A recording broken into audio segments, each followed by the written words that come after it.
So hello and welcome everyone. आज हम centre of mass का वन शॉट देखेंगे।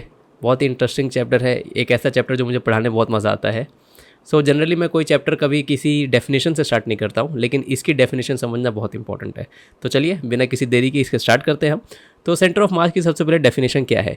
अगर मैं सीधी सादी भाषा में आपको बताऊँ कि भाई सेंटर ऑफ मास क्या होता है, तो नॉर्मल टर्म्स में हम कह सकते हैं कि आपका जो सेंटर ऑफ मास है वो आपका बैलेंस पॉइंट होता है।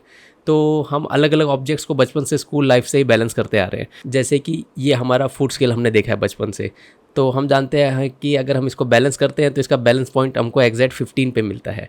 तो अगर कोई आपसे पूछ दे कि इस फूड स्केल का सेंटर ऑफ मास कहाँ मिलेगा, तो हम कह सकते हैं इस 15 की लाइन पर मिलेगा।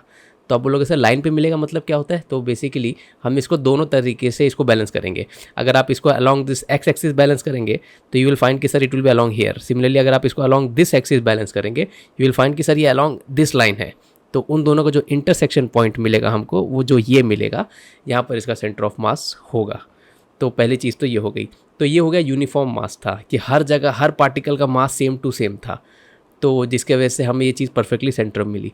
लेकिन अगर किसी चीज़ का मास ऐसा ना रहे, जैसे कि आपने ये हैमर देखा होगा कभी, अगर क्रॉसफिट वाला जो जिम होता है वहाँ पर आपने देखा होगा, तो यहाँ तक के सारे पार्टिकल्स का मास लाइट है और इस पार्टिकल का मास एक्सट्रीमली हैवी है। तो जब आप इसको बैलेंस करने जाएंगे, एक बार मैंने किया था, तो इसका बैलेंसिंग पॉइंट इसके नेक पर मिलता है। तो आप एक या दो उंगली से इसके नेक के आसपास के रीजन पे इसको आप बैलेंस कर सकते हैं। तो अब सिमिलरली आप देख सकते हैं, ये मैंने विकीपीडिया से फ़ोटो उठाई है, बड़ी अच्छी फ़ोटो है। इस चिड़िया का बैलेंस पॉइंट यहाँ इसको मिल रहा है। तो इसने भले किसी सिरेमिक से बनाया होगा, किसी चीज़ से बनाया होगा। तो पहली चीज़ अगर कोई आपसे पूछे सेंटर ऑफ मास क्या है, it is a balance point, जहाँ पर वो चीज़ बैलेंस हो जाती है। आगे जाके जब हम टॉर्क का चैप्टर पढ़ेंगे, आपका रोटेशन चैप्टर पढ़ेंगे, तो आप समझेंगे कि वो बैलेंस इसलिए हो पाता है क्योंकि उसका लेफ्ट साइड का जो भी टॉर्क होता है और राइट साइड का जो भी टॉर्क होता है पार्टिकल्स का, वो बैलेंस आउट हो जाता है। लेकिन वो आगे का सब्जेक्ट है, फिलहाल के लिए हम अपने नॉर्मल डेफिनेशन से पढ़ते हैं। तो ये डेफिनेशन का एक पार्ट हो गया। अगली चीज़ जो है, इसको देखते हैं, बड़ा इंपॉर्टेंट पॉइंट ये भी है। This is a point to which a force may be applied to cause a linear acceleration without an angular acceleration. अब इसका मतलब क्या है, इसको बहुत ध्यान से समझना। तो इस पॉइंट पर अगर आप किसी ऑब्जेक्ट पे फोर्स लगाएंगे तो आपको एक लीनियर एक्सेलरेशन मिलेगा और एंगुलर एक्सेलरेशन नहीं मिलेगा। लीनियर एक्सेलरेशन मतलब क्या हो गया कि वो चीज़ स्ट्रेट लाइन में जाएगी। अब इमेजिन करिए आपका बेसबॉल बैट है, आप जानते हैं कि सर अगर मैं इसके यहाँ पर फोर्स लगाऊंगा तो क्या ये पूरा बेसबॉल बैट ऐसा स्ट्रेट जा पाएगा? स्ट्रेट जा पाएगा मतलब कि, अब देखो एक मस्त एनिमेशन दिखाता हूँ आपको। It means you just think of this कि अगर आपने यहाँ फोर्स लगाया, क्या ये बेसबॉल बैट ऐसे जाएगा? ऐसे नहीं जाने वाला है। यू नो कि ये बेसबॉल बैट आपका थोड़ा रोटेट हो जाएगा, it will not move linearly. ठीक है, तो रोटेट अगर होता है तो हम कहते हैं उसके पास कुछ ना कुछ एंगुलर एक्सेलरेशन आपने प्रोवाइड कर दी है। तो ये डेफिनेशन आपको कहता है कि अगर आप सेंटर ऑफ मास पर अगर आप वो फोर्स लगाएंगे, है ना, तब आपको लीनियर एक्सेलरेशन मिलेगा, एंगुलर नहीं मिलेगा। मतलब कि आप इमेजिन करें इस बेसबॉल बैट का सेंटर ऑफ मास लेट से यहाँ पर है, जहाँ पर हमारा पॉइंटर है फिलहाल। अगर आपने इस पॉइंट पर फोर्स लगाया ना बेटा, तब ये बैट बिना रोटेट हुए एक स्ट्रेट लीनियर पाथ पर मूव करेगा, जैसे हमने अभी अभी देखा था। तो this was the meaning of this definition. आप घर पे इस चीज़ को करके भी देख सकते हैं। आप अपनी बुक ले लीजिए और बुक के परफेक्ट सेंटर ऑफ मास की तरफ अगर आप फोर्स लगाएंगे तो बुक आपकी स्ट्रेट जाएगी, है ना। अब वो फोर्स आप किसी भी डायरेक्शन से लगा सकते हैं। मतलब क्या, जैसे बेसबॉल का सेंटर ऑफ मास यहाँ पर है, आप चाहे तो यही फोर्स ऊपर से भी लगा सकते हैं, लेकिन बस वो फोर्स का डायरेक्शन सेंटर ऑफ मास के तरफ होना चाहिए। ठीक है, so this was the overall thing that I wanted to tell you. अच्छा, एक और चीज़ है, जैसे कि सेंटर ऑफ मास सपोज यहाँ पर है ना बेटा आपका, मैं इसको एक बार ड्रॉ करके आपको दिखाता हूँ। हाँ, तो जैसे हमारा सेंटर ऑफ मास यहाँ पर है और अगर आपने लेट से यहाँ पर फोर्स लगाई, now this force is directed towards the centre of मास, है ना। तो ये जो बेसबॉल बैट है आपका इस डायरेक्शन में स्ट्रेट जाना शुरू कर देगा विदाउट एनी रोटेशन। लेकिन रियल लाइफ में ऐसा कर पाना मुश्किल होता है क्योंकि लिए कुछ ना कुछ हमसे एरर होता है, जिसकी वजह से वो चीज़ मिस हो जाती है। तो थियोरेटिकली चीज़ें इस तरीके से काम करती है। So this was one thing, I hope you have understood. So now next part of the definition is this, that calculations are mechanics. Just a second. That calculation in mechanics are often simplified when formulated with respect to center of mass. It is a hypothetical point where the entire mass of an object may be assumed to be concentrated to visualize its motion. A very important line. So it is a hypothetical point where the entire mass of the object may be assumed to be concentrated. What does this line mean? तो जैसे कि take this example, वही हमारा पुराना baseball bat. तो आप assume करिए इस बेसबॉल बैट का सेंटर ऑफ मास कहाँ पर होगा? यहाँ पर कहीं होगा, है ना, जहाँ पर ये हमारा ब्लैक डॉट है। तो instead of imagining the entire baseball bat we have to only imagine this dot, कि ये डॉट मूव कर रहा है। तो फिजिक्स में प्रॉब्लम सॉल्व करने के लिए, मैकेनिक्स में प्रॉब्लम सॉल्व करने के लिए, उसको सिंप्लीफाई करने के लिए हम instead of imagining this whole bat we imagine only this point, और उस पर हम अपना क्वेश्चन पूरा सॉल्व करते हैं। सो रादर देन थिंकिंग कि भाई ये हमारा बेसबॉल बैट ऐसे मूव कर रहा है, हम थिंक करते हैं कि भाई ये हमारा पॉइंट ऐसे मूव कर रहा है। So this is the beauty and this is the importance of our centre of mass. So ये एक चीज़ हो गई। अब एक फाइनल डेफिनेशन का पार्ट इसका। In other words, the centre of mass is the particle equivalent of a given object for applications of Newton's laws of motion. तो पूरे ऑब्जेक्ट को अगर आपको एक पार्टिकल में कन्वर्ट करना है, ठीक है, तो वो उसका काम करता है, इक्विवेलेंट है, ध्यान रखिएगा। अच्छा, और इस पार्टिकल का मास क्या होगा? जितना इस पूरे बेसबॉल बैट का मास था, वही हम एज्यूम करते हैं कि इस पार्टिकल का भी मास होगा। तो ये एक बेसिक डेफिनेशन हो गई सेंटर ऑफ मास की, जो हमारे लिए बहुत इंपॉर्टेंट है। अब हम देखते हैं कि सेंटर ऑफ मास को आप कैलकुलेट कैसे करेंगे। तो कैलकुलेट करने का एक तरीका है, तो उसके लिए आप ये देखिए। तो उसके लिए हमें सबसे पहले अपनी एक्स और वाई एक्सिस डिफाइन करनी पड़ेगी कि अगर हम कोई डिस्टेंस कैलकुलेट कर रहे हैं तो किस पॉइंट ऑफ रेफरेंस से कर रहे हैं। ये पॉइंट ऑफ रेफरेंस आप कहीं भी रख सकते हैं। तो इसको मैं आपको बताता हूँ। आप इमेजिन करिए कि कोई बहुत सारे पार्टिकल्स का एक सिस्टम है। तो जैसे कि इसको मैं बना देता हूँ, देखिए ये रहे। सपोज़ ये इतने सारे पार्टिकल कहीं स्पेस में रैंडमली है, हर पार्टिकल का अपना कुछ ना कुछ मास है। लेट्स से ये अपना m1 मास का है, ये m2 मास का है, ये m3 मास का है, इस तरीके से सो ऑन। हर एक पार्टिकल का अपना कुछ अलग अलग मास है।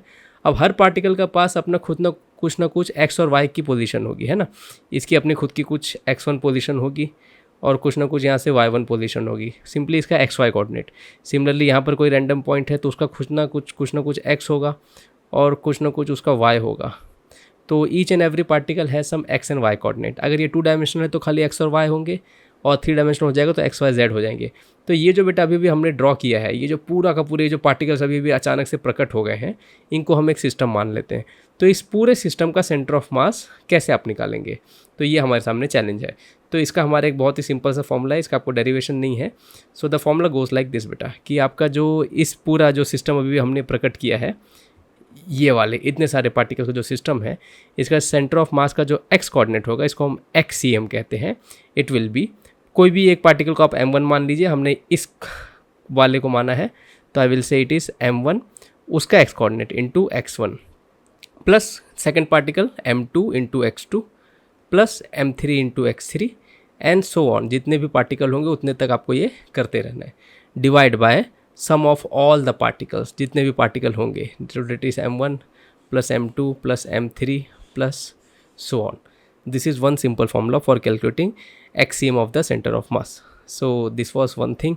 It means x coordinate of the center of mass. Similarly y coordinate आप निकाल सकते हैं, YCM will be equal to, तो फर्स्ट पार्टिकल का M1 Y1 plus M2 Y2 plus M3 Y3, इस तरीके से आप आगे जा के निकाल सकते हैं। That entire thing divided by M1 plus M2 plus M3 and so on.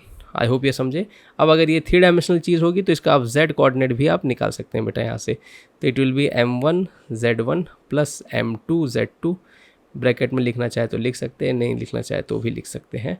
Date entire thing divided by sum of all the particles का, सभी का mass. So that is simply how we calculate centre of mass of each and everything. आगे जब numerical करेंगे इस चीज़ को आप और ज़्यादा डीपली आप समझेंगे। ठीक है, तो चलिए अब इस क्वेश्चन को देख लेते हैं। क्वेश्चन क्या कहता है, हमारे एससी वर्मा सर की बुक का एक प्रॉब्लम है ये। 4 particles ABCD having masses M, 2M, 3M and 4M respectively are placed in order at the corners of a square of side A। तो यही आपका स्क्वायर है, उसके कॉर्नर्स पे हमने ये चारों मासेस रख दी है। क्वेश्चन कहता है locate the centre of mass. तो सबसे पहले हम इसके एक्स और वाई कोऑर्डिनेट लिख देते हैं। तो हम ओरिजिन ये A वाला जो पार्टिकल है ना, इसी के यहाँ पर रखते हैं। तो इसके कोऑर्डिनेट हो जाएंगे 0,0। नेक्स्ट वाला जो कोऑर्डिनेट होगा ये होगा A,0, है ना। ये वाला जो होगा ध्यान से देखना, ये होगा A,A, क्योंकि इसकी x डिस्टेंस भी A है और y की डिस्टेंस भी A है, क्योंकि स्क्वायर है आपका। और जो फोर्थ वाला पार्टिकल हो जाएगा, इसका x कोऑर्डिनेट 0 हो जाएगा और y कोऑर्डिनेट आपका A हो जाएगा। आई होप यहाँ तक सही है। बस फिर 2 स्टेप का आंसर है हमारा। तो XCM will be equal to, आपको फॉर्मूला लगाने की जरूरत नहीं, बस मैं स्टार्टिंग में नया हम पढ़ रहे हैं, जिससे हम लगा रहे हैं formula. M1 X1 plus M2 X2 plus M3 X3 plus M4 X4, ये हो गया, divide by the total mass which is M1 plus M2 plus M3 plus M4। ये स्टार्टिंग बस मैंने लिख दिया, लेकिन फ्यूचर में no need to write anything like this. तो XCM, फिलहाल XCM निकाल रहे हैं, फिर हम YCM निकालेंगे। तो फर्स्ट वाला मास, ये वाला जो हमारा मास है, इसका निकाल लेते हैं। तो इसका एक्स कोऑर्डिनेट 0 हो जाएगा, प्लस सेकंड वाला मास 2m है, उसका एक्स कोऑर्डिनेट आपका a हो जाएगा। थर्ड वाला मास 3m है, उसका एक्स कोऑर्डिनेट वापस a है। और फोर्थ वाला कोऑर्डिनेट 4m, लेकिन उसका एक्स कोऑर्डिनेट 0 है। दिस डिवाइड बाय टोटल मास। तो सबके मास कितने थे, m + 2m + 3m + 4m। आई होप ये समझ पा रहे हैं आप लोग। तो कितना हो जाएगा भाई, ये 3 6 नीचे 10m हो जाएगा। तो आपका XCM प्यारा सा आपको मिल जाएगा यहाँ पर। तो ये 2m में हो जाएगा, 3m में, 2 + 3 आपका 5 एंड 4, नहीं 4 वाला तो 0 है, तो खाली ऊपर 5 होगा। तो ऊपर आ जाएगा आपका 5m divide by 10m। I hope यहाँ तक क्लियर है। तो सारी चीज़ें कैंसिल हो जाएगी, आंसर आएगा a/2। तो आपका जो सेंटर ऑफ मास होगा इस सिस्टम का, इसका जो एक्स कोऑर्डिनेट होगा वो होगा a/2। तो बाय डिफ़ॉल्ट ये एक चीज़ अपनी आ गई है। अब YCM निकाल देते हैं, अब बिना फॉर्मूले लगाए हम कर लेते हैं डायरेक्ट। तो फर्स्ट वाला मास का y कोऑर्डिनेट अगेन 0, सेकंड वाला मास 2m है, उसका y कोऑर्डिनेट अगेन 0, थर्ड वाला मास 3m है, उसका y कोऑर्डिनेट a, और फोर्थ वाला मास 4m है, उसका y कोऑर्डिनेट a। तो आप देख सकते हैं न्यूमरेटर में आपको 7 आ जाएगा, डिवाइड बाय टोटल मास आपका 10m। तो ऊपर आ जाएगा 7ma divide by 10m। Answer आ जाएगा 7a/10। तो y = 7a/10। तो ये आपका YCM हो गया, आपका y coordinate of centre of mass, और ये हो गया आपका x coordinate of centre of mass. तो ये हो गया बहुत सिंपल सा। अब देखते हैं पॉइंट है कहाँ पर।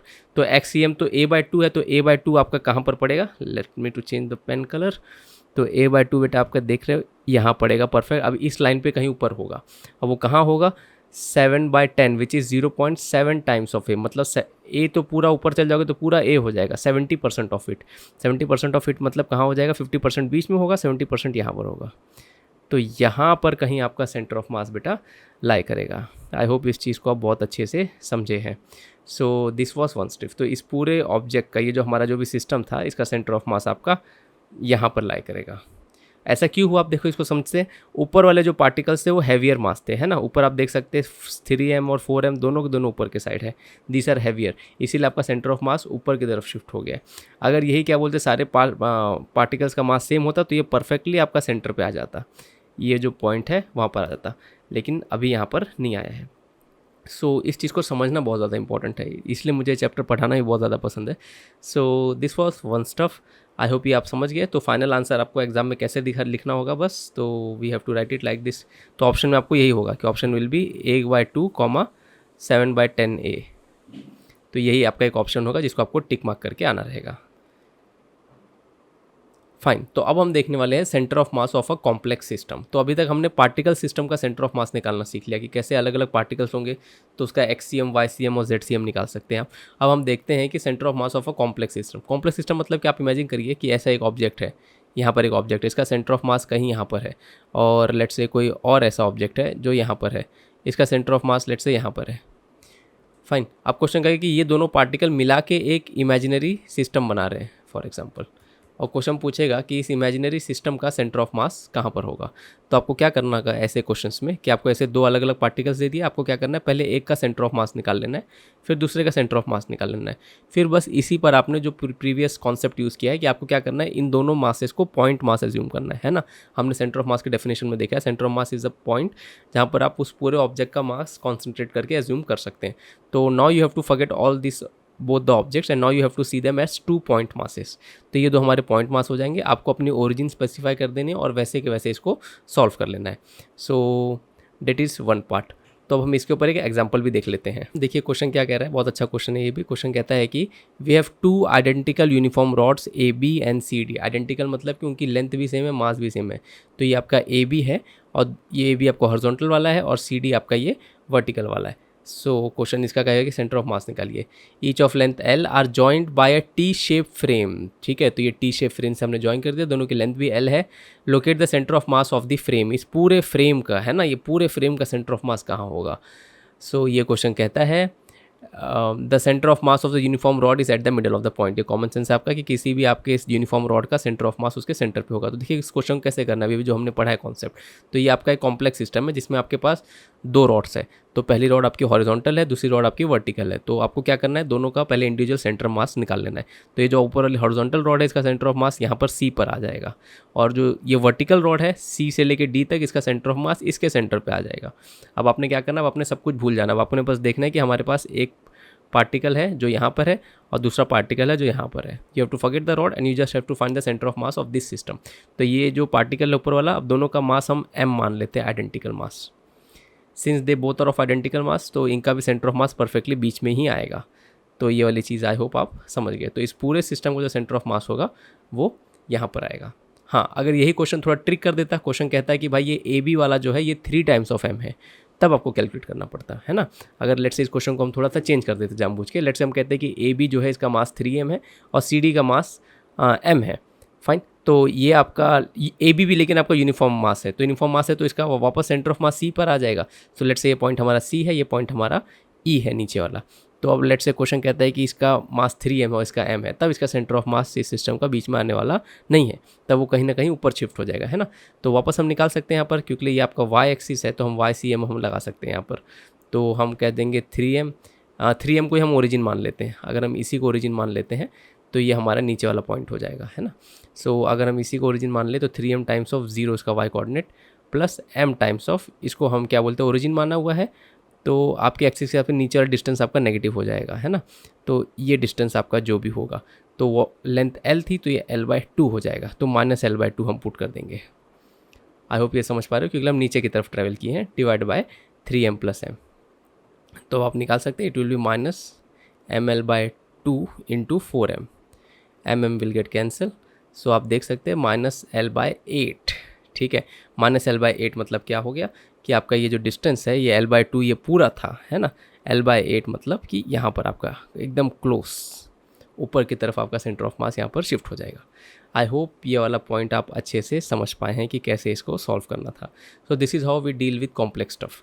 मैं इस पूरे को एक बार इरेज कर देता हूँ और आपको एक बार अच्छे से दोबारा समझाता हूँ। तो अगर इक्वल मास के रॉड होते तो F पे बनता था सेंटर ऑफ मास, एंड अगर क्या बोलते हैं अनइक्वल मास के होते, लेट्स से 3m और m का, तो इसका सेंटर ऑफ मास एकदम ऊपर l/8 डिस्टेंस, ये डिस्टेंस होता है आपका l/8।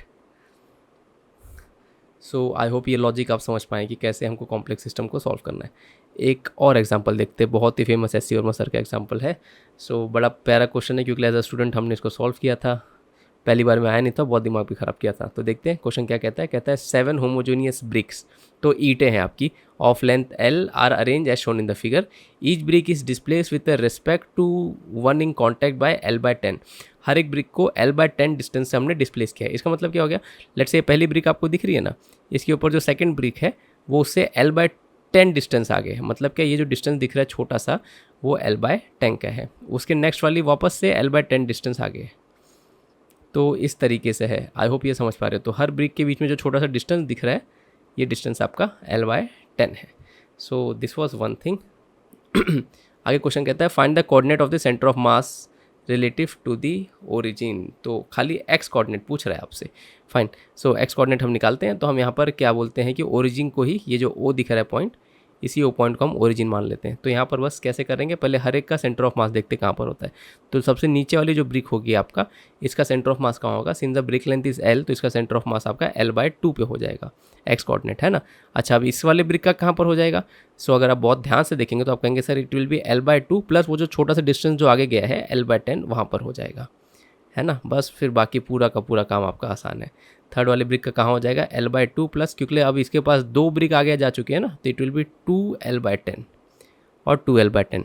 और ये वाला जो आपका है, ये वाला आपका हो जाएगा L/2 प्लस 3L/10, फाइन। अब इस वाले में सिमिट्री आपको देखने मिल जाएगी। यहाँ से क्या होगा कि ये वाला और ये वाला दोनों का सेम रहेगा। सो it will B, again you can say sir it will B L/2 plus 2L/10 and this will B L/2 plus L/10, and जो लास्ट वाला है, जो सबसे ऊपर वाला है, इसका दोबारा से L/2 हो जाएगा। बस आपने कुछ नहीं करना है। अगर आप समझ गए तो इसका आप XCM आराम से निकाल सकते हैं। तो हर एक ब्रिक की आइडेंटिकल होमोजीनियस ब्रिक थी, सबकी मास को हम m मान लेते हैं।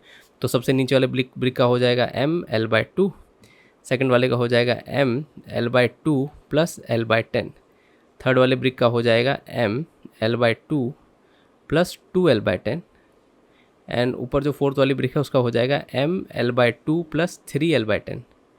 अब यहाँ पर क्या है, ऊपर वाले देखिए, ऊपर से सिमिट्री यहाँ से स्टार्ट हो जाती है। फोर्थ ब्रिक के ऊपर वाली जो ब्रिक्स हैं उसके ऊपर सिमिट्री आपकी स्टार्ट हो जाती है। तो देखिए ये वाला और ये वाला सेम ही है ना। तो मैं इसको 2 बार लिख देता हूँ, यहाँ पर मैं बस एक 2 मल्टीप्लाई कर देता हूँ।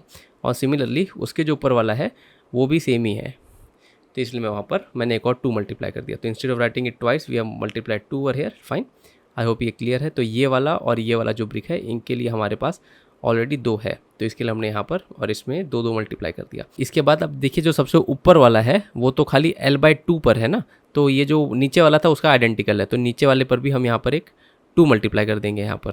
That entire thing divided bye 7m। I hope यहाँ तक आप समझ पा रहे हैं। फिर उसके बाद क्या कहते हैं कि अगर आप सबको ऐड करते जाएंगे तो इसका आंसर आपको आएगा 44L/30/70 आएगा आपको आंसर। जब इसको डिवाइड कर देंगे it will come out to be 22L/35। ये आपको परफेक्ट आंसर दे देगा। So that was it was a very important question, बस दिमाग ठंडा रख के इसको सॉल्व करने की ज़रूरत है। सो अगला क्वेश्चन देखते हैं। हाँ, अब देखिए अगला क्वेश्चन क्या कहता है। बड़ा ही ये आपका नीट में आया हुआ एक क्वेश्चन है, नीट का एक आपका PYQ क्वेश्चन है, बहुत ध्यान से देखना। तो क्वेश्चन क्या कहता है, 2 bodies of mass 1 kg and 3 kg have position this and this. तो कोई भी 2 रैंडम स्पेस में बॉडी होगी, उनके पोजीशन वेक्टर दे के रखें। The centre of mass of this system will be what. तो बस कुछ नहीं करना है हमें, क्या बोलते हैं, हमें उनके पोजीशन वेक्टर पता है, तो हमें XCM अगर निकालना होगा तो उसकी जो x की पोजीशन रहेगी जो यहाँ पर 1 है, और जो यहाँ पर x की पोजीशन जो यहाँ पर -3 है, बस वहाँ पर हमको करना है, बस ये फॉर्मूला हमको लगाना है, mx1 + m2x2 divide by m1 + m2। तो अगर आप करेंगे तो फर्स्ट वाले का मास 1 kg था, तो फर्स्ट वाले का 1 × 1 हो जाएगा। सेकंड वाले का मास 3 kg है, तो 3 × -3 हो जाएगा, डिवाइड बाय टोटल मास आपका 4 हो जाएगा बेटा। तो ये -9 + 1 -8/2 -2 आपका आंसर आता है। तो स्ट्रेट फॉरवर्ड हमको जो मिल जाता है XCM जो है वो -2 होगा। तो -2 वाले 2 ही ऑप्शन है यहाँ पर, एक A वाला है और एक D वाला है। तो हमें बस क्या बोलते हैं कि J वाला ऑप्शन चेक कर लेना है। तो अगर J मतलब कि YCM आपका हो गया बेटा, है ना। तो YCM आपका कहाँ पर हो जाएगा, अगेन डायरेक्ट हम कर देंगे। तो 1 × Y कोऑर्डिनेट उसका 2 था, प्लस M सेकंड वाले का 3 × उसका Y कोऑर्डिनेट आपका -2 था, divide by total mass which is 4। सो ये कितना हो जाएगा, 2 - 6/4, तो विच इज़ क्या बोलते हैं -4/-4, तो माइनस क्या बोलते हैं कि -1 आपका आंसर आएगा। तो विच इज़ दिस ऑप्शन। तो बस इतने में आप चेक करके बता सकते थे। अगर मैं इसको अगर आपको ड्रॉ करके दिखाऊं कि किस तरीके से पॉइंट्स कहाँ पर है, तो आप देख लीजिए। अगर ये हमारे XYZ कोऑर्डिनेट अगर है, तो पहला पॉइंट कहता है 1i 2i, तो सब के सब पॉजिटिव है हमारे ना। तो 1 2 एंड क्या बोलते हैं, मैं इसको XY प्लेन मान लेता हूँ, नीचे वाला ये आपका X, ये आपका Y जानबूझ के, और ये आपका Z। तो फर्स्ट वाला जो पार्टिकल होगा 1, वेक्टर की नॉलेज आपकी अच्छी लगेगी यहाँ पर, और ऊपर हवा में आ जाएगा पार्टिकल। सो हवा में आ जाएगा, यहाँ पर आपका हवा में होगा। सो मैं यहाँ से एक एरो ड्रॉ करूँगा, तो आप रूम का कॉर्नर इमेजिन कर लीजिए और हवा में गया है, ये दीवार पर नहीं गया है। सेकंड पार्टिकल आपका -3 है, -3 आपका X यहाँ पर आएगा, -2 यहाँ पर आएगा, और K आपका ऊपर आएगा। यस, तो K सेकंड वाला पार्टिकल आपका इस वाले प्लेन पर यहाँ पर होगा कहीं पर। सो दिस इज फर्स्ट। तो दीज आर द 2 पार्टिकल्स जो आपको यहाँ पर देखने मिल रहे हैं। तो ये 2 पार्टिकल्स, अब हो सकता है बॉडी कितनी भी कॉम्प्लेक्स हो, उसका बस सेंटर ऑफ मास दे के रखा है। तो अभी हमने क्या कैलकुलेट किया है कि इन दोनों का जो सेंटर ऑफ मास होगा। सो आई होप थोड़ा उतना आपको समझा पाया। तो इसमें आपको वेक्टर की नॉलेज लगेगी। वेक्टर क्लियर नहीं है तो मेरे वेक्टर की वीडियो देख लेना। तो अब हमारा एक नया कॉन्सेप्ट है which is centre of mass of 2 particle system. तो इस 2 पार्टिकल सिस्टम को देखिए आप कैसे निकालेंगे। तो ये बहुत ही फेमस चीज़ है और ये हमेशा एग्जाम में आती रहती है इसके रिलेटेड, तो इसलिए इसके लिए एक स्पेशल हमने सेक्शन रखा हुआ है। तो 2 पार्टिकल सिस्टम हम क्या करते हैं, तो आप देखिए ये आपका फर्स्ट पार्टिकल हो गया, इसका कुछ मास होगा, एंड ये आपका सेकंड पार्टिकल हो गया, ठीक है। अब क्वेश्चन कहेगा कि इन दोनों पार्टिकल का सेंटर ऑफ मास कहाँ पर होगा। तो इसको कैसे कैलकुलेट करेंगे, तो बेसिकली क्या होता है, कभी भी 2 पार्टिकल होते हैं तो उनका सेंटर ऑफ मास उन दोनों को जो लाइन ज्वाइन करेगी उसके बीच में कहीं ना कहीं होगा। अब हो सकता है ये 2 पार्टिकल हमारे हॉरिजॉन्टल है, वर्टिकल भी हो सकते हैं तो वहाँ पर वर्टिकल लाइन पे होगा, टेढ़े भी हो सकते हैं तो वहाँ पर टेढ़े लाइन पर होगा। तो इन दोनों पार्टिकल का सेंटर ऑफ मास हम ढूंढेंगे। अब अगर ये दोनों पार्टिकल सेम मास के होते तो उसका centre of mass perfectly centre में मिलता आपको, लेकिन अब यहाँ पर ऐसा नहीं है। अब यहाँ पर क्या है कि एक हैवियर मास है, तो अभी तक आप समझ गए होंगे कि यहाँ पर क्या होता है कि आपका जो सेंटर ऑफ मास होगा वो हैवियर मास की तरफ ज़्यादा टिल्टेड होगा। तो इसको हम निकालेंगे कैसे, लेट्स से इसका मास m है और इसका मास आपका 4m है, 4 टाइम्स ऑफ m। अब क्वेश्चन कहता है चलिए बताइए इसका सेंटर ऑफ मास क्या होगा। सो सेंटर ऑफ मास का हम फॉर्मूला लगा देंगे यहाँ पर, तो XCM विल बी m1। अब यहाँ पर ओरिजिन हम स्पेसिफाई कर देते हैं, जो हमारा फर्स्ट वाला मास है इसके यहाँ पर इसकी जो पॉइंट है इसको हम ओरिजिन मान लेते हैं, this is our origin.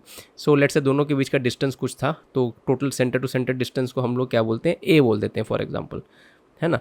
This is a total distance between the two stuff. So calculate करते हैं। तो फर्स्ट वाला m वाले का 0 हो जाएगा, प्लस ये 4m वाले का डिस्टेंस क्या बोलते हैं कि यहाँ से यहाँ तक का आपका a हो जाएगा, है ना, divide by total mass which is m plus 4m which is 5m। तो अगर आप इसको देखेंगे तो आपको आंसर आ जाएगा सॉरी 5m, तो आपको आंसर आ जाएगा 4a/5। तो इस तरीके से आपको टू पार्टिकल सिस्टम का सेंटर ऑफ मास निकालना है। तो 4a/5 को अगर आप थोड़ा और इलेबरेट करेंगे, this is 0.8 times of a। तो ये पूरी लेंथ आपकी a थी, तो 0.8 इसका कहाँ पर होगा बेटा, यहाँ पर होगा। It will be very very close to this. So this point will be over here, just a second.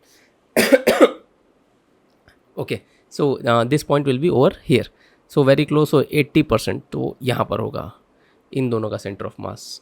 तो ये वाली बात हो गई। अगर यही क्या कहते हैं कि आपका सेंटर ऑफ मास अगर दोनों इक्वल होते तो परफेक्ट बीच में होता, विच इज़ a/2 आता आपको आंसर। तो ये वाली चीज़ होगी। अब ये वाला ऑब्जेक्ट जितना ज़्यादा हैवियर होते जाएगा, ये वाला जो सेंटर ऑफ मास है उतना ज़्यादा इसके यहाँ पर शिफ्ट होते जाएगा, उतना ज़्यादा यहाँ पर शिफ्ट हो जाएगा। और जब ये ऑब्जेक्ट समझ लीजिए ये बहुत बड़ा है, बहुत बड़ा है, लेट्स से ये 1000 टाइम्स है, for example 1000 times of m, let's say ये वाला m है आपका और ये वाला 1000 टाइम्स ऑफ m है, तो इसका सेंटर ऑफ मास, इस दोनों पार्टिकल का सेंटर ऑफ मास इसके बीच में घुस जाएगा। अब जो हमारा नेक्स्ट पार्ट जो हम देखने वाले बहुत ही ज़्यादा इंपॉर्टेंट है, इसमें बहुत अच्छे अच्छे क्वेश्चंस आते हैं, वो है कि velocity of centre of mass और acceleration of centre of mass कैसे निकालना है। अभी तक हमने position of centre of mass निकालना सीख लिया है कि भाई एक्सीएम जो होता है वो m1 x1 plus m2 x2 plus m3 x3 जितने भी पार्टिकल आपके पास सिस्टम में रहे एंड सो ऑन, इन सभी का डिवाइड बाय टोटल उसका जो मास m1 plus m2 plus m3 जितने भी जाते रहें। तो ये तो हो गया हमारा position of centre of mass निकालना। अब इंपॉर्टेंट है भाई कि यहाँ पर velocity of centre of mass भी आप निकालना बताए। तो लेट्स से आप इमेजिन करिए कि हमेशा पार्टिकल आपका रेस्ट नहीं रहेगा, इसीलिए ये नया सिचुएशन आती है। तो लेट्स से हमारे पास ये 3 पार्टिकल है ना, और ये हमारी एक्स वाई एक्सिस है यहाँ पर, और ये हमारा ओरिजिन है एज। अब हमारे ये जो पार्टिकल है ये रेस्ट पे नहीं है बेटा, ये शुरू से ही कहीं ना कहीं मूव कर रहे हैं। लेट्स से ये वाला पार्टिकल इस डायरेक्शन में जा रहा है ना, और ये वाला पार्टिकल कुछ इस डायरेक्शन में जा रहा है, और ये वाला पार्टिकल कुछ आपका इस डायरेक्शन में जा रहा है। तो इस पूरे सिस्टम का सेंटर ऑफ मास, सॉरी इस पूरे सिस्टम के सेंटर ऑफ मास की वेलोसिटी क्या हो जाएगी। तो यहाँ पर आप देख सकते हैं कि ये आपका एक्स वाई कोऑर्डिनेट है। तो इसके वजह से क्या होता है कि यहाँ पर आपको वेलोसिटी ऑफ सेंटर ऑफ मास के एक्स और वाई कोऑर्डिनेट निकालने पड़ेंगे और एक्स और वाई कंपोनेंट्स निकालने पड़ेंगे। कोऑर्डिनेट से ज़्यादा बेटर होगा कंपोनेंट वर्ड यूज़ करना। सो करते कैसे बेटा, तो इसी चीज़ को हम डिफ्रेंशिएट कर देते हैं। ये जो आपका एक्स सी एम है ना, अगर हम इसी को टाइम से डिफ्रेंशिएट कर दे तो ये क्या बन जाएगा आपका, ये वी सी एम बन जाएगा। सीधी सी बात है। अब ये आपका एक्स का है तो यहाँ पर हम एक्स डाल देंगे, that will be equal to m1v1 x इसलिए लिख रहा हूँ क्योंकि हम x के हिसाब से बात कर रहे हैं, प्लस m2v2x प्लस m3v3x। यहाँ पर हमारे पास 3 पार्टिकल इसलिए हम इस तरीके से लिख रहे हैं, that entire thing divided by m1 plus m2 plus m3। I hope ये चीज़ समझे। सिमिलरली आपका x कोऑर्डिनेट था, सिमिलरली आप y कोऑर्डिनेट के लिए भी कर सकते हैं कि y coordinate of centre of mass will be m1 y1 इस सिचुएशन के लिए खाली m2 y2 plus m3 y3, that entire stuff divided by m1 plus m2 plus m3। अब इसीलिए अगर आपको यहाँ से velocity of y coordinate of centre of mass निकालना होगा इस 3 पार्टिकल के सिस्टम का, तो it will be m1 v1y plus m2 v2y plus m3 v3y divide by हमारा क्या कहते हैं कि m1 plus m2 plus m3। Numerical करेंगे तो इस चीज़ पे और अच्छे समझ जाएंगे आप। सिमिलरली अगर 3 डायमेंशनल ऑब्जेक्ट रहेगा तो वहाँ पर ZCM भी होगा और उसी हिसाब से आपके पास एक Z coordinate of centre of mass भी आने वाला है। तो this was one thing that I wanted to tell you. अगर आप इसी क्वेश्चन में ध्यान से देखना चाहेंगे तो आप देख सकते हैं, लेट्स से कि हमारा ये वाला पार्टिकल V1 ये है, ये M1 है, ये आपका M2 है, इसका V2 है, ये M3 है, इसका ये V3 है। तो यहाँ पर आप जानते हैं कि भाई हमको इसको क्या बोलते हैं, रिजॉल्व करना पड़ेगा। तो इसका जो आ जाएगा x वाला, ये आ जाएगा V1 cos थीटा, ऊपर वाला जाएगा V1 sin थीटा, है ना। तो यहीं पर जब आप V1 x1 जब पुट करेंगे आप, तो यहाँ पर आप V1 cos थीटा पुट करेंगे, और जब V1 y1 पुट करने जाएंगे बेटा तो आप V1 sin थीटा पुट करेंगे। तो यही वाली चीज़ क्या बोलते हैं, जब हम न्यूमेरिकल देखेंगे आगे नेक्स्ट एग्जाम्पल में तो आपको और डिटेल में समझेगी।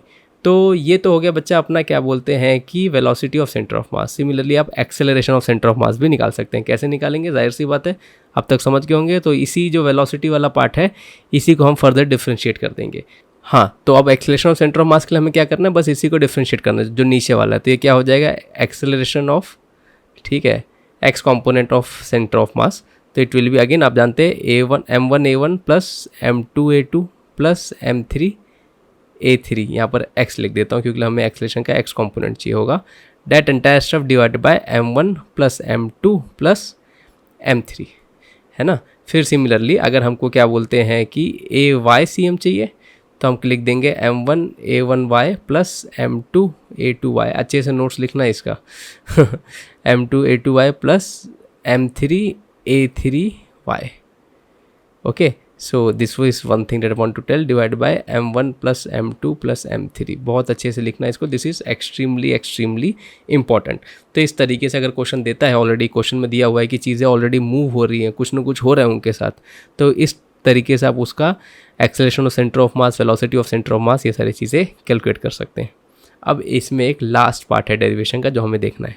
तो अब हमारा इस acceleration of centre of mass और velocity of centre of mass में एक स्पेशल केस आता है, उस स्पेशल केस को हम देखते हैं। तो स्पेशल केस में होता क्या है कि जो भी हमारे ऑब्जेक्ट होते हैं बेटा, ये इंटरनल फोर्सेस की वजह से मूव करते हैं, मतलब इन पे कोई एक्सटर्नल फोर्स नहीं लगता है। तो उस टाइम पे acceleration of centre of mass और velocity of centre of mass कैसे मूव होते हैं उसको हम देखते हैं। सो आप इमेजिन करिए कि हमारे पास दो ऑब्जेक्ट है, आप इसको प्रोटॉन और इलेक्ट्रॉन भी मान सकते हैं या फिर पॉजिटिव चार्ज और नेगेटिव चार्ज भी मान सकते हैं।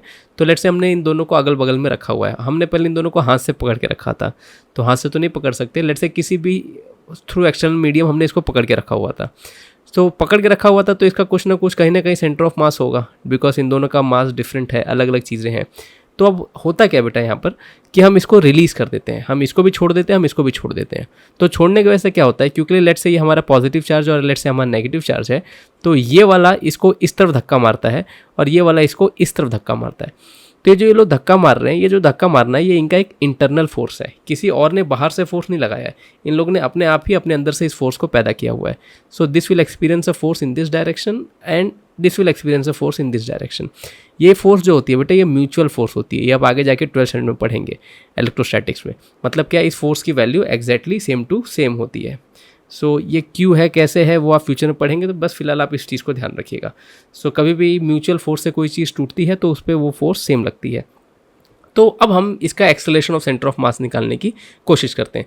तो क्योंकि इसके ऊपर फोर्स लग रहा है ब्लू वाले पे, तो ये ब्लू वाला आपका लेफ्ट की तरफ मूव करना स्टार्ट कर देगा और जो ग्रीन वाला है आपका राइट की तरफ मूव करना स्टार्ट हो जाएगा। तो लेट्स से हम इसका एक्सेलरेशन ऑफ सेंटर ऑफ मास निकालने की कोशिश करते हैं। तो एक्सेलरेशन ऑफ सेंटर ऑफ मास हो जाएगा हमारा, हम जानते हैं M1 A1 plus M2 A2 divide by M1 plus M2। तो ये एक चीज़ हो गई। सो हम किसी एक के मास को M1 मान लेते हैं। सो लेट्स से ये हमारा M1 ही है और ये हमारा M2 है। सो ये तो एक चीज़ हो गई। सो अब होता क्या है, तो M1, अब M1 का एक्सेलरेशन कितना है, अब देखिए M1 एक आपका मास ये रहा, इस पर फोर्स F लग रहा है, तो इसका एक्सेलरेशन कितना हो जाएगा, इस acceleration will be F is equal to M1 times of A1, हमारा न्यूटन्स लॉज ऑफ मोशन का सेकेंड लॉ। सो आपका A1 कितना हो जाएगा, it will be F by M1।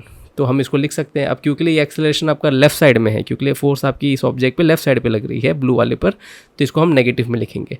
So it will be minus F by M1। ठीक है, ये चीज़ समझे आप। प्लस जो आपका M2 है बेटा, तो M2 भी सिमिलरली आप निकालेंगे, तो इसका जो एक्सेलरेशन मतलब A2 जब निकालेंगे, it will be F by M2। तो I will simply say it is M2 times of F by M2। ठीक है, ये आप समझ रहे, that entire thing divide by sum of all the masses. So अब आप देख सकते हैं कि ये यहाँ पर माइनस साइन था जो F बाय M1 के साथ आया था, तो यहाँ से M1 आपका कैंसिल हो जाएगा, M2 भी कैंसिल हो जाएगा। तो अल्टीमेटली उस माइनस साइन की वजह से हमारे पास बचता है minus F plus F by M1 plus M2।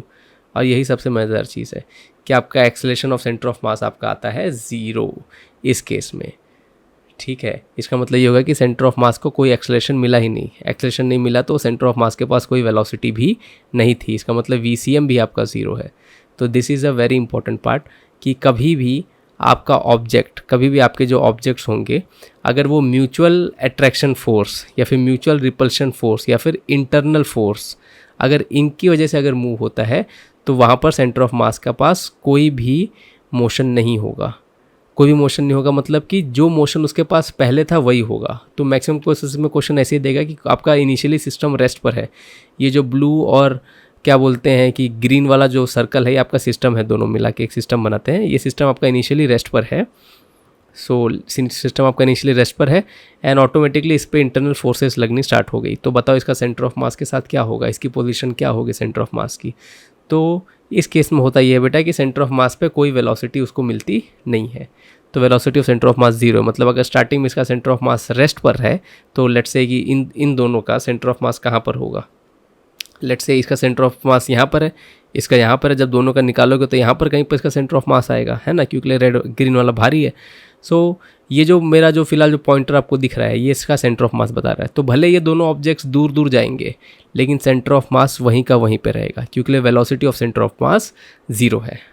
So this is what you have to understand. तो कभी भी देखिए कोई चीज़ है वो फट गई है या फिर उसके अंदर ब्लास्ट हो गया है, क्योंकि ऐसे क्वेश्चंस आने वाले हैं, या फिर वो चीज़ दो अलग अलग डायरेक्शन में भाग के जा रही है, तो ऐसे सिचुएशन में अगर इंटरनल फोर्सेस है तो उस केस में आपका क्या कहते हैं कि ये चीज़ मूव होने वाला नहीं है, सेंटर ऑफ मास वहीं रहेगा। वो ऑब्जेक्ट मूव होंगे डेफिनेटली, ग्रीन ऑब्जेक्ट यहाँ जाएगा, ब्लू ऑब्जेक्ट यहाँ भाग के जाएगा, but the centre of mass will always remain at the same position. तो this is a question that we will see. अब इसमें सिचुएशन का अलग सिचुएशन कब आती है, अलग सिचुएशन तब आती है, मैं ये सब एक बार इरेज कर देता हूँ। हाँ, अब एक अलग टाइप का क्वेश्चन इसमें आता है, वो ये होता है कि क्वेश्चन कहेगा कि आपका जो ऑब्जेक्ट है पहले से मूव कर रहा है। That is a different situation. Let's say question आपको स्टार्टिंग में दे देगा कि two objects were moving, one was moving with 2 metre per second, other was moving with 6 metre per second. यहाँ पर कहीं भी उसने क्वेश्चन में मेंशन नहीं किया है कि आपके ऑब्जेक्ट स्टार्टिंग पे रेस्ट पर थे ना, ऐसा उसने कभी नहीं किया। उसने क्वेश्चन स्टार्ट ही ऐसा कर दिया कि two objects are moving in opposite direction with 2 metre per second and 6 metre per second, calculate the centre of mass का वेलोसिटी, है ना। तो यहाँ पर बस हमको मास पता होना चाहिए। लेट्स से ये 2 किलो का है और लेट्स से ये हमारा 4 किलो का है। अब क्वेश्चन कहता है calculate the centre of mass का velocity. So we will say okay ठीक है good, so I will say m1 v1 plus m2 v2 divide by m1 plus m2। अब यहाँ पर क्या है कि खाली x डायरेक्शन ही है, y डायरेक्शन नहीं है, तो v1 x और v1 सेम चीज़ है। सो वही आपका कंप्लीट बन जाएगा। तो 2 इंटू 2 प्लस क्या कहते हैं 4 into 6 divide by 2 plus 4, 6 kg total हो जाएगा आपका। तो 2 2 4 एंड 24, 28 बाय 6, तो ये जितना भी होगा 6 4 24, 40, 6 6 36, 40, तो दिस मच। तो इस सिचुएशन में बेटा सेंटर ऑफ मास के पास वेलोसिटी होगी 4.66 मीटर पर सेकेंड। लेकिन जो प्रीवियस वाला केस था जिसमें ऐसा था कि इस दोनों के दोनों आपके रेस्ट पर थे और फिर म्यूचुअल फोर्स से मूव करने स्टार्ट हो जाते हैं, तो इंडिविजुअल पार्टिकल उस केस में वेलोसिटी गेन करेगा, ध्यान रखना। Individual particle will gain the velocity but the centre of mass in that situation, मैं इसको इरेज कर देता था कि कंफ्यूजन ना हो आपको, ठीक है। सो अब अगला सिचुएशन जो भी हमने इस पहला एग्जांपल देखा कि लेट्स से स्टार्टिंग पे रेस्ट पर थे और मूव करना स्टार्ट कर देते बाय म्यूचुअल अट्रैक्शन फोर्स और म्यूचुअल रिपल्शन फोर्स, तो इसके पास भी टाइम के साथ साथ कुछ वेलोसिटी आ जाएगी जो चेंज होती रहेगी और इसके पास भी कुछ ना कुछ वेलोसिटी आ जाएगी जो चेंज होती रहेगी, लेकिन सेंटर ऑफ मास हमारा वहीं का वहीं रहेगा। ये सारे एग्जांपल्स अब हम देखते हैं, ठीक है। तो अब हम ये क्वेश्चन देख लेते हैं। देखिए क्वेश्चन क्या कहता है। क्वेश्चन कहता है we have 2 particles which are initially at rest. Starting में दोनों पार्टिकल आपके रेस्ट पर है, कहीं पर भी हो सकते हैं, और they move towards each other under the action of their internal attraction. मतलब क्या, शुरू में रेस्ट थे, उसके बाद ये दोनों आपस में एक दूसरे के पास आना स्टार्ट हो गए। If their speeds are v and 2v at any instant, तो कुछ टाइम हो सकता है थोड़ा सा करीब आए होंगे, तो किसी भी एक पर्टिकुलर इंस्टेंट पे इन दोनों की स्पीड देखी रखिए which is v and 2v। Question कहता है then the speed of centre of mass of the system will be. तो अभी जस्ट हमने थ्योरेटिकल क्वेश्चन देखा था कि अगर वो दोनों पहले तो म्यूचुअल अट्रैक्शन फोर्स की वजह से आए हैं, अट्रैक्शन रिपल्शन कोई भी हो सकता है, बेसिकली इस सिस्टम पे कोई भी आपकी एक्सटर्नल फोर्स लगी हुई नहीं है, there is no external force on this system, so it means there is no acceleration of the system and there is no velocity change of the centre of mass. तो that is one thing that we have to see कि तो इसका क्या हो जाएगा बेटा कि centre of मास की वेलोसिटी जो पहली थी वही रहेगी। तो वही चीज़ स्टार्टिंग में हम रेस्ट पर थे अकॉर्डिंग टू द क्वेश्चन, तो बाद में भी हम रेस्ट पे रहेंगे। तो क्वेश्चन आपसे कहता है the speed of centre of mass of the system will B 0। तो ये वाली एक बात थी। अगर ये सिस्टम ऐसा होता है कि शुरू में ये लोग v और 2v से मूव कर रहे होते तब वेलोसिटी ऑफ सेंटर ऑफ मास आता। तो ये अभी जस्ट हमने थ्योरेटिकली देखा था। अगला क्वेश्चन देखते हैं इसमें। सो नेक्स्ट क्वेश्चन देखिए, AIEEE 2002 में आपसे पूछा गया था। क्वेश्चन कहता है 2 identical particles move towards each other with velocity 2v and v। अब ये देख लीजिए, ये अब मस्त क्वेश्चन है। 2v और v से 2 आइडेंटिकल पार्टिकल्स आ रहे हैं, मतलब दोनों की वेलोसिटी यहाँ पर सेम रहेगी। The velocity of the centre of मास। अब देखो प्रीवियस क्वेश्चन और इस क्वेश्चन में क्या फ़र्क है, वहाँ पर मेंशन था कि स्टार्टिंग में रेस्ट पे था एंड उसके बाद म्यूचुअली अट्रैक्टिव फोर्स से वो लोग आने लग गए। सो वहाँ पर सेंटर ऑफ मास की स्पीड एज इट इज़ रही, लेकिन अब नहीं होगा। अब यहाँ पर सेंटर ऑफ मास के पास कुछ वेलोसिटी होगी क्योंकि कुछ भी मेंशन नहीं किया ऐसा कि ये कुछ सिस्टम स्टार्टिंग पे रेस्ट पे था या फिर ये कुछ एक्सटर्नल फोर्स इस पे नहीं लगी ऐसा कुछ। तो वी सेंटर ऑफ मास आपकी जो है इट इज़ हम लगा सकते हैं m1v1 plus m2v2 divide by m1 plus m2। Fine यहाँ तक। सो आगे V C M will be equal to m1, अब दोनों का मास तो सेम ही आइडेंटिकल पार्टिकल है, m इंटू, अब देख लो v1 हम इसको मान लेते हैं तो राइट साइड में जा रहा है तो इसको प्लस 2v लिखेंगे, यहाँ पर कॉशियस रहना है हमको, प्लस m इंटू v2 जो है आपका, जो हमारा ये सेकंड वाली वेलोसिटी है लेफ्ट साइड में जा रही है तो इसको माइनस v लिखना है। कई बार जल्दबाजी में हम दोनों को प्लस लिख सकते हैं, that is divide by total mass which is m plus m which is 2m। तो आप देख सकते हो ऊपर 2mv माइनस mv, तो that becomes mv by 2m, mm gets cancel, हमको आंसर आता है v बाय 2। तो सेंटर ऑफ मास प्लस में है मतलब ये राइट हैंड साइड में जाएगा, तो वेलोसिटी ऑफ सेंटर ऑफ मास जो आपकी है वो है v बाय 2। आई होप ये चीज़ आप समझे कि इस क्वेश्चन में और प्रीवियस क्वेश्चन में एक बेसिक फ़र्क क्या है। प्रीवियस क्वेश्चन में आपको क्वेश्चन स्टार्टिंग में रेस्ट पर था एंड उसके बाद म्यूचुअल अट्रैक्शन फोर्स से वो मूव होता है, इसकी वजह से सेंटर ऑफ मास कहीं नहीं जाता। हाँ, अगर प्रीवियस क्वेश्चन में ऐसा देता है कि वो जो क्वेश्चन है आपका, वो जो पार्टिकल्स हैं इनके ऊपर की कोई एक्सटर्नल फोर्स लगी है, तब हम दोबारा से प्रीवियस क्वेश्चन में ये वाला फॉर्मूला हम अप्लाई करते और कैलकुलेट करते सेंटर ऑफ मास की वेलोसिटी। आई होप यहाँ तक सही है। अब हम अगला केस देखते हैं। देखिए क्वेश्चन क्या कहता है हमसे, क्वेश्चन कहता है we have 4 particles ABCD with masses m, 2m, 3m and 4m, they are at the corner of a square. तो यही आपके 4 पार्टिकल्स जो आपको दिख रहे हैं। मैं एक सेकेंड लेजर पॉइंट पेन लेकर जाता हूँ। Yes, they are at the 4 corners of the square, they have acceleration of equal magnitude, सबकी एक्सेलरेशन सेम है a with direction as shown. तो a वाला आपका लेफ्ट में जा रहा है, b वाला ऊपर की तरफ जा रहा है, c वाला राइट में और d वाला नीचे की तरफ। Acceleration of the centre of mass क्या होगा, तो अब इस चीज़ को आप या तो एक साथ लिख सकते हैं या तो 2 बार में लिख सकते हैं। एक साथ में कैसे लिखेंगे, तो acceleration of x centre of मास, पहले अलग अलग तरीके से देखते हैं कि x डायरेक्शन में सेंटर ऑफ मास का क्या एक्सेलरेशन हो जाएगा। तो आपका जो पहला पार्टिकल है a वाला पार्टिकल, तो ये आपका x में लेफ्ट साइड में इसका, तो इसका मास m था और इसकी एक्सेलरेशन लेफ्ट साइड में, तो इट इज़ -a। आपका जो सेकंड पार्टिकल है, बच्चा कहेगा सर इसका तो x वाला है ही नहीं, लेकिन फिर भी हम मास तो इसका भी हम कंसिडर करने वाले हैं, तो 2m इंटू उसकी एक्सेलरेशन 0, क्योंकि x में इसके पास कोई एक्सेलरेशन नहीं है। आप अगर थर्ड वाला पार्टिकल देखेंगे, सो दिट इज़ 3m और इसकी एक्सेलरेशन राइट हैंड साइड में +a। और जो लास्ट वाला पार्टिकल है, again this particle does not have any x direction acceleration, तो बट मास तो हमको लिखनी है। So this will be equal to आपका 0 डिवाइड बाय टोटल मास बेटा लिखना है हमको, पूरे सिस्टम का total mass which is m plus 2m plus 3m plus 4m। कई बार बच्चे के मन में डाउट आ सकता है कि सर ये जो आपके जो 2 पार्टिकल्स हैं which are particle number b and particle number d, इनके पास तो कोई x में एक्सेलरेशन नहीं है, तो इनका मास क्यों कंसिडर करना है। लेकिन ध्यान करो, जब हम कोऑर्डिनेट एक्सेस वाली प्रॉब्लम करते थे जिसमें हम XCM और YCM करते थे, तो भले किसी का x कोऑर्डिनेट 0 हो या y कोऑर्डिनेट 0 हो, हम उसके मास भी तो नीचे टोटल में ऐड करते थे। तो this is one thing that you have to remember कि भले उसके पास वो कंपोनेंट हो चाहे ना, उसका मास हम ऐड करने वाले हैं। तो टोटल आपके पास कितना आ जाएगा, -ma प्लस 3ma, यही आपके पास बचता है which is 2ma divide by नीचे टोटल 10 हो जाता है आपका एडिशन करेंगे तो डेट इज़ 10। तो ये कैंसिल होकर आपको बचता है a/5। ठीक है, अब ये x का था तो इसके ऊपर एक आपका i कैप आ जाएगा। सिमिलरली हम acceleration of centre of mass along y वाला हम कंपोनेंट निकाल लेंगे। तो अगेन जो आपका फर्स्ट वाला है m मास, उसके पास कोई y का नहीं तो उसका 0 हो जाएगा। सेकंड मास 2m ऊपर की तरफ है तो इसको बेटा हम a लिख देंगे। थर्ड मास 3m इंटू 0 प्लस जो फोर्थ वाला मास है, इसमें आपको ध्यान रखना है इसकी एक्सेलरेशन नीचे की तरफ है ना। सो एक्सेलरेशन नीचे की तरफ है, इसको हम नेगेटिव a यहाँ पर लिख सकते हैं।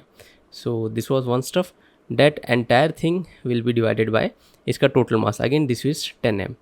जस्ट टू कन्फर्म हमने सही किया है, 2m ऊपर की तरफ और ये नीचे की तरफ। तो जब आप इसको सॉल्व कर देंगे बेटा तो आपको क्या मिलेगा, AYCM will be equal to, सब कैंसिल हो गए, बचा 2 और -4, तो -2ma बचता है आपके पास by 10m gets cancel, it is -a/5j। I hope you follow. So these are the 2 things. तो अब आप देख सकते हैं डायरेक्टली, सो a/5 आपका ऑप्शन ए यहाँ पर करेक्ट आ जाएगा। आई होप यहाँ तक आप बहुत अच्छे से समझे हैं। अब इसका नेक्स्ट क्वेश्चन हम देखते हैं। अब यहाँ पर हम एक इसका अपना ये वाला लास्ट क्वेश्चन देख लेते हैं। क्वेश्चन कहता है we have 2 blocks of mass 6 kg and 4 kg। तो लेट्स से ये 6 kg का और ये हमारा 4 kg का है। They are attach to the two ends of the massless string and move along the smooth fixed pulley. If the system is release, system को release किया गया, आपका स्टार्टिंग में 0 था, acceleration of the centre of mass क्या होगा। अब यहाँ पर कोई बच्चा ये नहीं कहेगा कि sir acceleration of centre of मास 0 होगा, क्योंकि सिस्टम को हमने रेस्ट से रिलीज़ किया है। वो खाली तब होता है जब इंटरनल फोर्स लगती है। यहाँ पर क्या एक्सटर्नल फोर्स है, यहाँ पर ग्रेविटी एक्सटर्नल फोर्स है जो इन दोनों पर फोर्स लगाएगी। लेट्स से ये नीचे की तरफ जाएगा और ये आपका ऊपर की तरफ जाएगा, तो यहाँ पर आपका एक्सटर्नल फोर्स प्रेजेंट है बेटा, तो इसको ध्यान रखना है। It is not equal to 0। So यहाँ पर आपके पूरे के पूरे सारे रूल्स लगेंगे। तो acceleration of centre of mass will B m1a1 plus m2a2, ये पूरा आपका फंडा लगेगा divide by m1 plus m2। तो अगर हम इसको सॉल्व करेंगे तो आपका 6 kg इंटू इसकी एक्सेलरेशन आपकी हम कह सकते हैं, अच्छा हमें निकालना पड़ेगा एक्सेलरेशन, तो आपको न्यूटन्स लॉज ऑफ मोशन के फंडे लग जाएंगे यहाँ पर, तो आराम से लगा सकते हैं। अगर हम FBD बना देंगे और फोर्सेस कर लेंगे तो 6 kg पे नीचे की तरफ 6g लगेगा, ऊपर की तरफ टेंशन लगेगा, है ना। तो 6g minus tension is equal to 6 है, एंड 4g वाले पे ऊपर की तरफ इसका टेंशन लग रही है और नीचे की तरफ इसका mg लगेगा 4g का। तो क्या हो जाएगा, tension minus 4g is equal to 4 है। इतना बेसिक्स आपको पता होना चाहिए, इसीलिए ये न्यूटन लॉज ऑफ मोशन आपका एक इंपॉर्टेंट चैप्टर है। अगर नहीं आता तो आप मेरा वीडियो देख सकते हैं अगेन। सो टी कैंसिल हो जाएगा, आपके पास बचेगा 2g is equal to 10a, a की वैल्यू आपको आ जाएगी g/5, डेट्स इट। तो g/5 दोनों को मिल जाएगी। तो होने के वाला आप जानते हैं, तो ये जो आपका ये ऑकर कलर जो येलोइश कलर का है, ये g/5 से नीचे जाएगा, है ना, और जो दूसरा वाला है वो g/5 से ऊपर की तरफ जाएगा। तो एक को पॉजिटिव दूसरे को नेगेटिव करके आप सॉल्व करना होगा, क्योंकि 2 डायरेक्शन इन्वॉल्व हो जाएंगी। तो 6 वाले के नीचे वाले को हम नेगेटिव मान लेते हैं माइनस g/5, प्लस ऊपर वाले को पॉजिटिव मान लेते हैं 4 into g/5 divide by total mass आपका 10 kg हम लिख सकते हैं। बस इसको सॉल्व कर लेनी है हमको। तो कितना हो जाएगा -6, तो it will B -2 into g/5 by 10।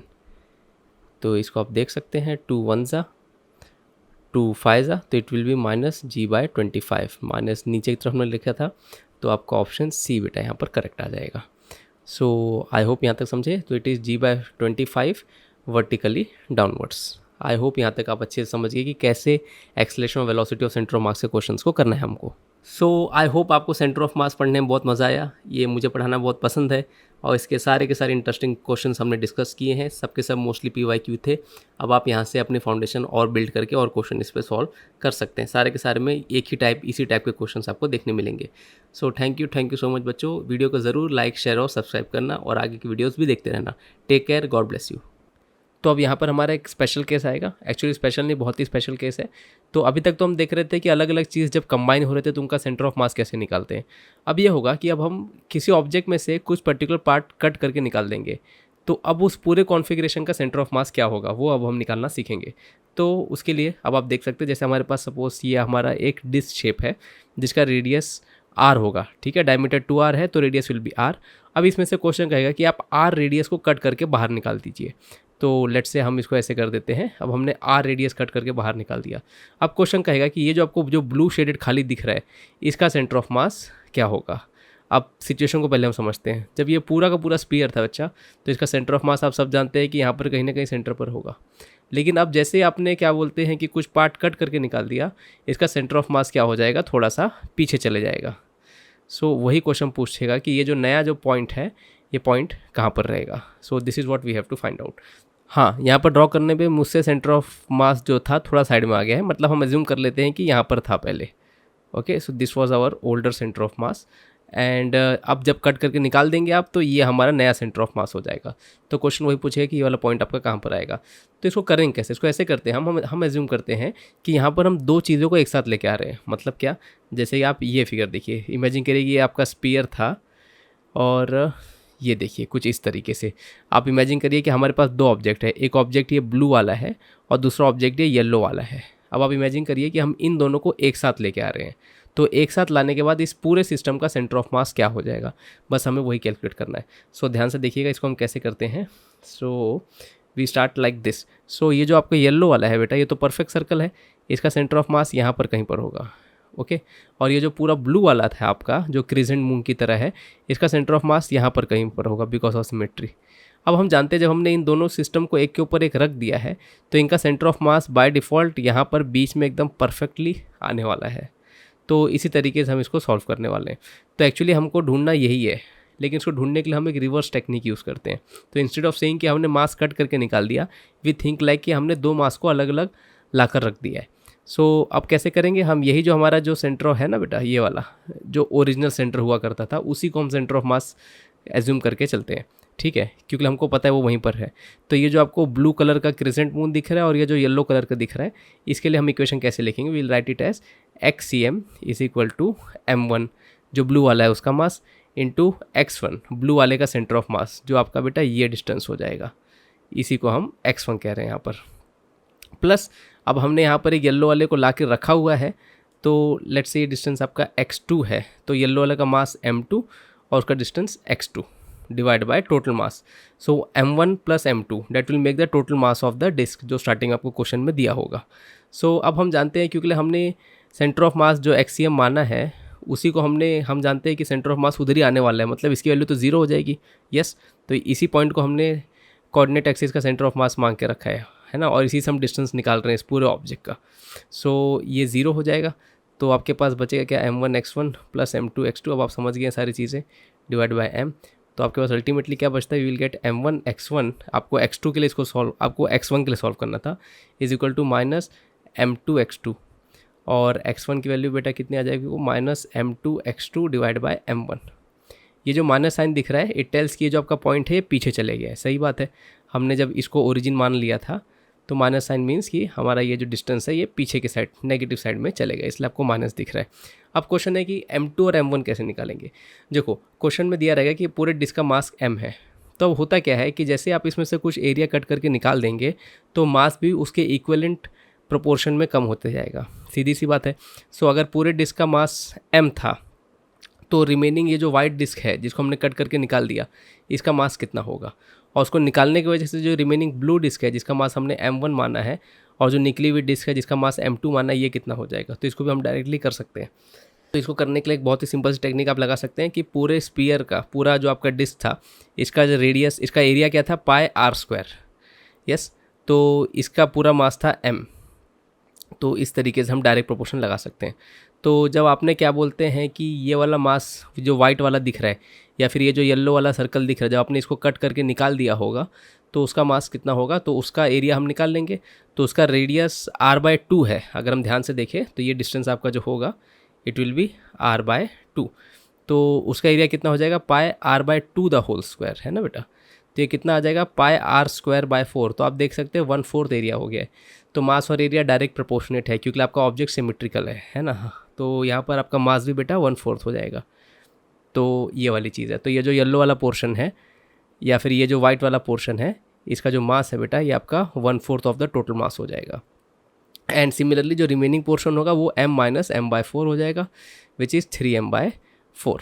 So that's it. तो बस इसी तरीके से आपको कर लेना था। तो इसमें X1 अगर आप निकालने जाएंगे तो minus M2 which is M/4 divide by M1 which is 3M/4 times of X2। I hope यहाँ तक आप क्लियर है। सो 4 will get cancel, M will get cancel, so what we are left with is ultimately you can see if we have minus X2 divided by 3. That's it. बस इतना ही हमको करना था यहाँ पर। आई होप यहाँ तक आप क्लियर है। तो मतलब -(x2/3) से वो आपका पीछे हो जाएगा, उतना डिस्टेंस आपका पीछे चले जाएगा। तो बस अब हमें यहाँ पर x2 की वैल्यू पुट करते हैं। अब x2 हमारा क्या था बेटा, अगर आप ध्यान से देखेंगे ये वाला पार्ट x2 जो था हमारा, ये जो येलो वाला हमारा सर्कल था, इसका रेडियस, तो इसका जो खुद का रेडियस था वो x2 हमारा r/2 था।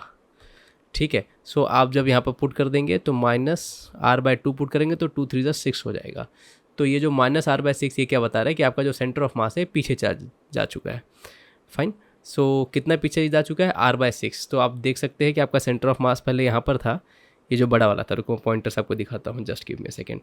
तो पहले ओरिजिनल सेंटर ऑफ मास यहाँ पर था, फिर पीछे चले गया, कितना पीछे चले गया, ये r/6 डिस्टेंस। तो ये नेगेटिव जो आपको दिख रहा है बेटा, इसीलिए आपको दिख रहा है क्योंकि ये इट टेल्स कि हमारा डिस्टेंस ये पीछे जा चुका है, और क्योंकि हमने इसी को ओरिजिन माना था ना, तो इसके पीछे नेगेटिव में है r/6। आई होप ये क्वेश्चन समझे। तो ओवरऑल क्वेश्चन में देखो हुआ क्या, ओवरऑल क्वेश्चन में ये हुआ कि आपके पास ये स्पीयर था, सेंटर ऑफ मास का यहाँ पर था, आपने इसमें से कुछ पार्ट कट करके निकाल दिया, तो रिमेनिंग स्पीयर का सेंटर ऑफ मास यहाँ चले गया होगा, है ना। तो कितना पीछे गया वो हमें निकालना था। तो ओवरऑल हमने क्या किया, हमने इसको दो एंटिटी की तरह समझा। पहली एंटिटी है ब्लू वाली, दूसरी एंटिटी है येलो वाली। है ना। सो ब्लू वाले का सेंटर ऑफ मास हमने यहाँ एज्यूम किया, येलो वाले का सेंटर ऑफ मास हमने यहाँ एज्यूम किया, और हमें पता था कि जब दोनों को रखोगे तो सेंटर ऑफ मास यहाँ पर कहीं आने वाला है, तो उसी को हमने ज़ीरो मान के सॉल्व किया है। तो हमने एज्यूम कर लिया कि हमें पता था कि इसका सेंटर ऑफ मास यहीं पर होने वाला है, तो हमें अपना ज़ीरो पता था। तो बस कुछ नहीं, ब्लू वाले का m1, ब्लू वाले का x1 प्लस येलो वाले का m2 और येलो वाले का x2, ठीक है, x2 उसका r/2 था। फिर बस सॉल्व करते गए हम इसको और हमें ये वैल्यू आ गई। सो आई होप आपको बहुत बहुत बहुत अच्छे से समझा है। अब हम एक न्यूमेरिकल देख लेते हैं। सो ये बहुत अच्छा एक मेंस आपको PYQ आया था। देखिए क्वेश्चन क्या कहता है, we have a uniform rectangular thin sheet ABCD of mass m, uniform है, has a length A and breadth B, और इस तरीके से कोऑर्डिनेट करके उसने दिया भी हमको। So if the shaded portion is cut off, ये वाला पार्ट आपको दिख रहा है, शेडेड पोर्शन को कट करके निकाल दिया, the coordinate of the centre of the mass of the remaining portion. बस वैसे ही करेंगे, हम एज्यूम करेंगे कि पहले हमारे पास एक पोर्शन ये था, एक ये पोर्शन था, और इसके साथ हम एक दूसरा पोर्शन लेके आ रहे हैं और दोनों को स्टिक कर दे रहे हैं, है ना। ये सेकंड पोर्शन हम लेके आ गए और दोनों को स्टिक कर दिया। जब दोनों पोर्शन को स्टिक कर दिया तो सेंटर ऑफ मास बेटा हमारा परफेक्टली सेंटर में आ जाएगा। ओके, तो इतना तो हमको मालूम पड़ गया है। सो कैसे करेंगे, तो ये जो पूरा जिसमें बड़ा वाला है, पूरा 3/4 मास छुपा हुआ है, उसका सेंटर ऑफ मास यहाँ पर कहीं होगा, है ना। और ये जो आपका जो रिमेनिंग जो है शेडेड वाला है, इसका सेंटर ऑफ मास यहाँ पर कहीं होगा। तो रिमेनिंग सेंटर ऑफ मास हम, क्योंकि सिमेट्रिकल ऑब्जेक्ट है तो यहाँ पर आने ही वाला है। सो जब ये दोनों पार्ट्स मिल जाएंगे तो बस सिंपली हमको निकाल देना है। इसमें क्या ऑप्शंस देके आप समझ गए होंगे, किसी भी एक को निकालेंगे तो आपको आंसर आ जाएगा। अब यहाँ पर देखिए, आपको यहाँ पर बीच में लिखा हुआ है A/2 और B/2, तो इसका डिस्टेंस इन्होंने ओरिजिन से लिया है, ठीक है। तो ये ओरिजिन से हमको सारे डिस्टेंस निकालने रहेंगे, तो ठीक है, चलिए शुरू करते हैं। तो हम जानते हैं XCM will be equal to m1 हमारा जो पहला ऑब्जेक्ट है, जो ये वाला जो पार्ट है, इसको हम लोग m1 बोल देते हैं। So we say that m1 into उसका x1, तो उसका x1 क्या होगा वही हमको निकालना है, ठीक है। यही वाली चीज़ तो हमको फाइंड आउट करनी है यहाँ पर। आई होप आप समझ पा रहे हैं, ठीक है। The new centre of mass, so the coordinate of the centre of mass of the remaining portion, तो इसी को हमको निकालना है, x1 प्लस m2 जो कट करके आपने निकाल दिया, इंटू उसका सेंटर ऑफ मास। अब उसका सेंटर ऑफ मास बेटा कहाँ होगा, यहाँ पर होगा, आप समझ रहे हैं। तो यहाँ से यहाँ तक ये पूरा A/2 था, है ना, ये पूरा A/2 था, रिमेनिंग A/2 होगा, तो आप समझ रहे हैं कि सर ये वाला मेरा A/4 हो जाएगा। ओके, तो इसका ये कितना हो जाएगा, A/2 प्लस A/4, तो A/2 प्लस A/4 आपका कितना हो जाएगा, ऊपर नीचे अगर 2 से मल्टीप्लाई कर देंगे, सो 3A/4, yes. So I know this will B 3A/4 divide by total मास, ठीक है। सो m1 प्लस m2, तो m1 plus m2 will make the total mass of the stuff. So this is it. So m1 m2 भी cancel हो जाएगा। अब XCM हमको पता है, XCM क्या था, हमने एज्यूम किया था कि पूरे बॉडी का, तो पूरे बॉडी का XCM जो है आपका, वो आपका A/2 है, क्योंकि पूरे बॉडी का सेंटर ऑफ मास तो यहाँ पर है। So this will B A/2। अब m1 कितना हो जाएगा, 1/4 पोर्शन अपने परफेक्टली कट करके निकाल दिया है ना। सो ये हो जाएगा 3/4 times of m into x1 plus आपका रिमेनिंग आपका जो मास उसमें से है वो m/4 होगा, yes, 3A/4 divide by m। तो आप जानते हैं सारे के सारे m आपके कैंसिल हो जाएंगे, बस आपने इसको x1 के लिए सॉल्व कर लेना है। तो we have A/2 is equal to 3/4 x1 plus we have 3A/16, we have 3A/16, यहाँ पर 2 है, आप चाहे तो 2 से डिवाइड कर सकते हैं। So if you divide by 2 we will get something like, ये आपका 2 हो जाएगा, ये आपका 8 हो जाएगा। So I have A minus 3A/8 is equal to 3x1, और यहाँ पर एक अपना 2 आ जाएगा। सो बस अब इसको सॉल्व कर लेना, तो हमारे पास बचता है क्या, हमारे पास बचेगा ultimately we will have 5A/8 is equal to 3 हमारा x1, ये x1 था, लैम्बडा दिख रहा है, x1/2, 2 1 ज़ा 2 4 ज़ा 12 ज़ा, आप देख सकते हैं x1 की वैल्यू आ गई 5A/12। आई होप ये चीज़ बहुत बहुत बहुत अच्छे समझे हैं। तो एक ही ऑप्शन है हमारा प्यारा सा जो मैच करता है, वो है ऑप्शन डी, ठीक है। सिमिलरली बी के लिए आप सॉल्व कर सकते हो। तो ये जो उसका पॉइंट है बेटा, ये आपका बाहर आ जाएगा। इसको मैं एक और बार दोबारा एक्सप्लेन करता हूँ। तो ओवरऑल हुआ क्या, आपका पूरा लेट से एंटिटी कुछ इस तरीके से होगी, इसका सेंटर ऑफ मास यहाँ पर होगा। जैसे ही आपने कुछ पोर्शन कट करके निकाल दिया बेटा, तो आपका रिमेनिंग एंटिटी खाली इतना बचा, है ना, बस इतना एंटिटी बचा। तो इसका centre of mass remaining portion का सिमेट्रिकली इस लाइन के अलॉन्ग इस लाइन पीछे आ जाता है, और यही वाला आपका वो पॉइंट है जो हमने निकाला है 5A/12, और जब इसका b भी निकालेंगे आप तो 5B/12 आ जाएगा। सो this was it, this was a extremely important question. I hope मैं इस चीज़ को बहुत अच्छे से समझा पाया।